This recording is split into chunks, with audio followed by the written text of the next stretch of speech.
Nityanandam. Welcome to Your Presence Heals, my YouTube channel. This is Mani Theodugananda. In today's video, I would like to share with you some very exciting discovery and exploration that I've been working on, which is the science of Vedic healing. See, I have started working on the science of Vedic healing since 2012, when I started Your Presence Heals as a gift to the world. The more I explore about the Vedic healing, the more I discover the fascinating and the power of this healing system. Especially after I attended a very powerful program in last December called Mahasadashivoham. It was conducted by a living incarnation, a living avatar. His name is called Paramahamsa Sri Nityananda, fondly known as Swamiji. Basically, he is embodiment of Mahasadashiva, the pure consciousness. In this program, we were basically initiated into powerful cognitions of Sadashiva, as well as some of the very advanced Shaktis of Sadashiva, which was outlined in the source book called Agamas, the source book which was written and gifted by Sadashiva. So now, in this program, I had major cognitive shift, fundamentally in the way how I perceive myself, my body, and also how I perceive the world and the different dimensions of the universe. But after I came back, as I explored more and more about the healing, whether it's the light healing, whether it's Nitya spiritual healing, or playing with the Shaktis in the context of healing, I'm beginning to see many doors opened up for consciousness to express itself through the static matter and basically the dynamic activities, Shaktis. So let me just share with you some of the fundamental important components of Vedic healing.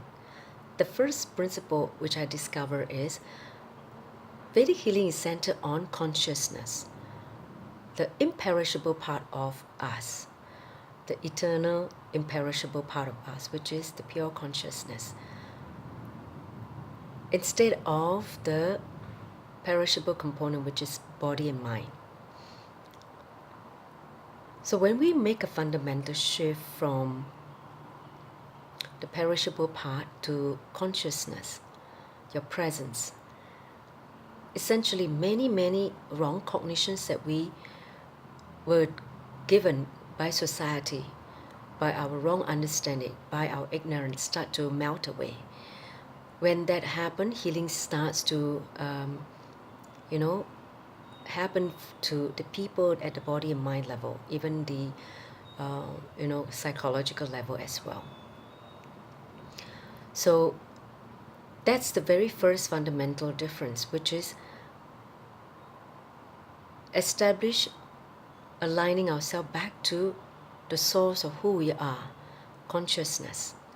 So that's very starting point of Vedic healing, which is not about the different segmented parts about your body. Let's say your organ is diseased and that part get removed, get treated only. But in Vedic healing, everything is seen as a living organism. Everything is connected.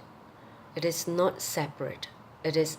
We are nothing but layers and layers of different energy bodies, and any disturbance in the different energy bodies due to ignorance or due to life negative cognitions or thought currents, that create disturbances in the body-mind system.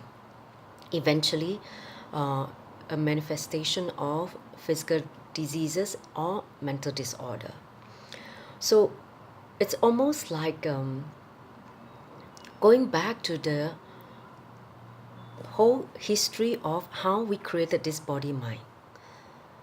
So when you know how you created the mess, you will know how to undo or untie the knots that you created as a bondage for yourself.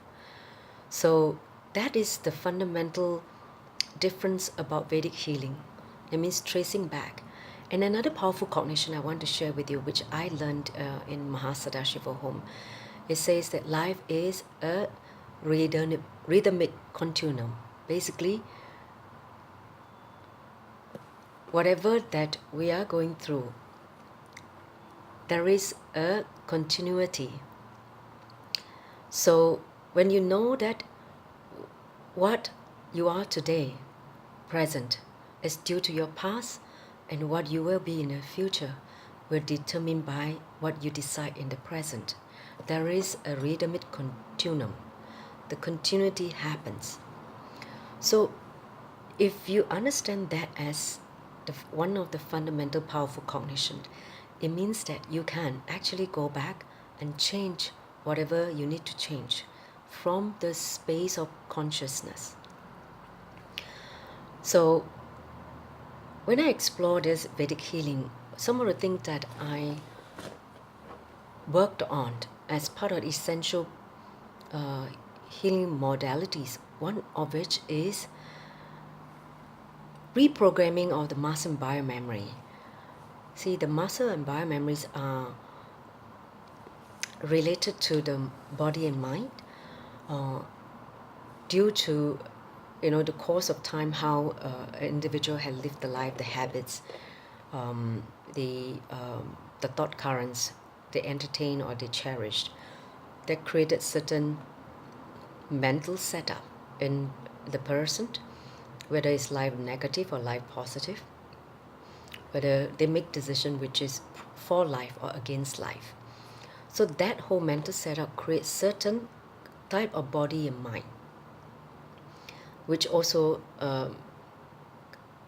creates certain suffering, pain, or diseases.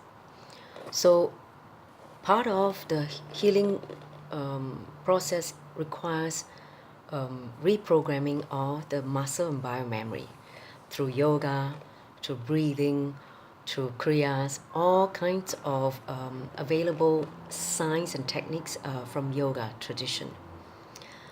Then the other component is understanding the science of completion, how to bring the individual back to the space of completion. See, when we were born as a child, we were basically pure consciousness, there's no mind. We're just in the pure awareness state, space of completion.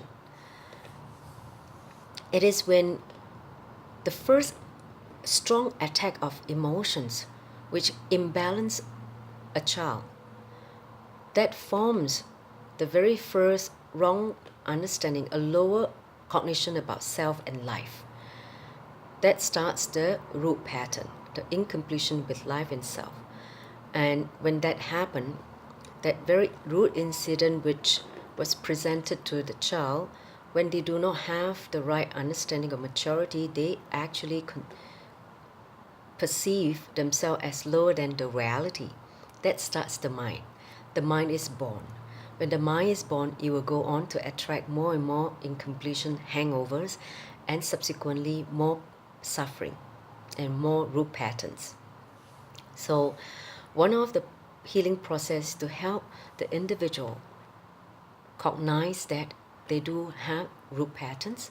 Root patterns comes from their very source of wrong cognitions when they were young due to certain incident.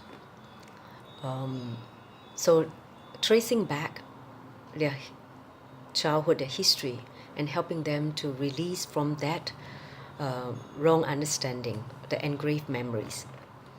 So that's also one important component of the healing, and also healing the pain body, the emotional pain and mental pain.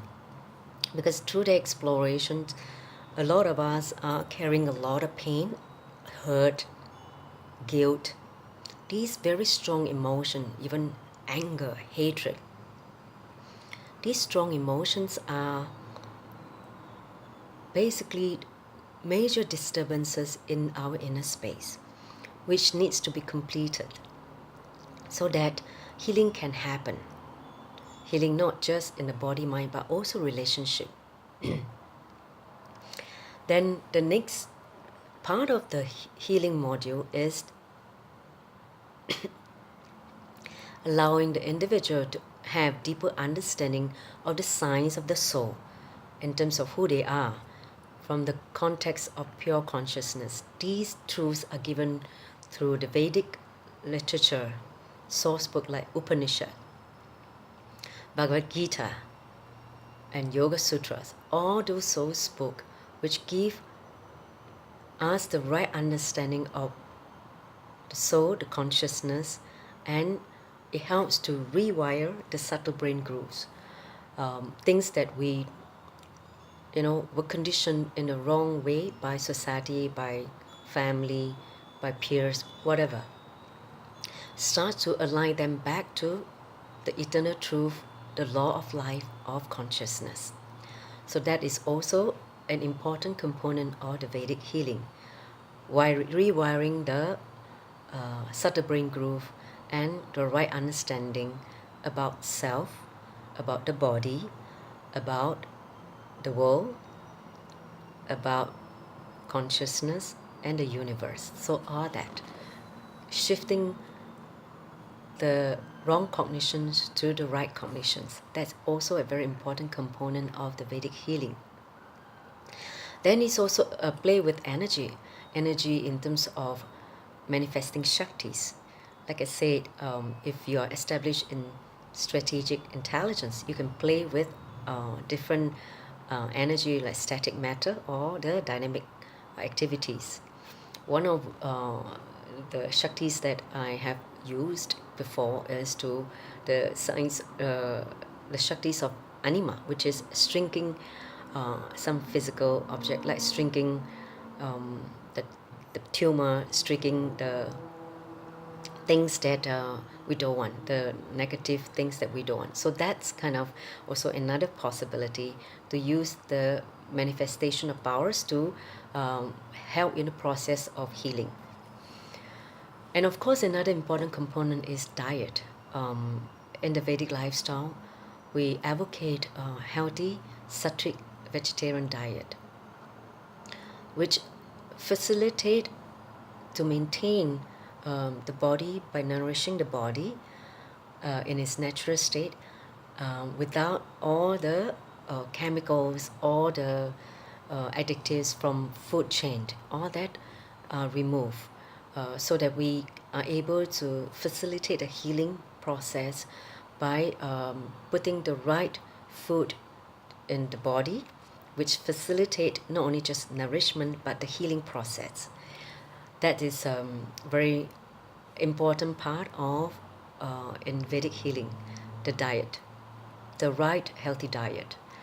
And then of course the next component is working with energy, vibration, frequency, sounds.